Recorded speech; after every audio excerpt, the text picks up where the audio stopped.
Wow! Onion dosa. My choice is always onion dosa. Vegetable dosa. It's my choice. Podi dosa. My choice is podi dosa. Wow! Masala dosa.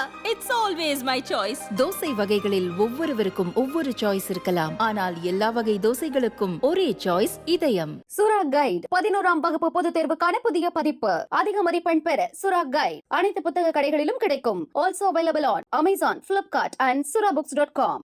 Senthil Balaji அமைச்சராக இருந்தபோது கோவை மண்டலத்துக்கு பொறுப்பு அமைச்சராக இருந்தார். அவர் பதவியில் இருந்தவரை நடந்த அனைத்து தேர்தல்களிலும் திமுக தொடர்ச்சியாக வெற்றி பெற்றது. கடந்த ஆண்டு ஜூன் 14ஆம் தேதி செந்தில் பாலாஜி அமலாக்கத்துறையினரால் கைது செய்யப்பட்டார். கைதாகி ஒரு வருடம் நிறைவடைய போகிறது.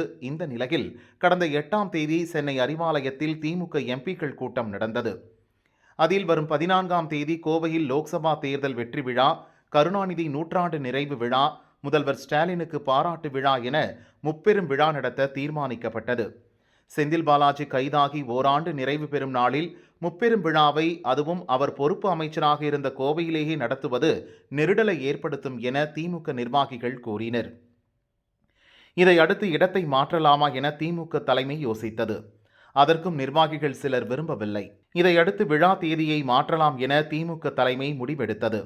அதன்படி வரும் 15ஆம் தேதி கோவையில் முப்பெரும் விழா நடத்தப்படும் என தேதி மாற்றி அறிவிக்கப்பட்டுள்ளது.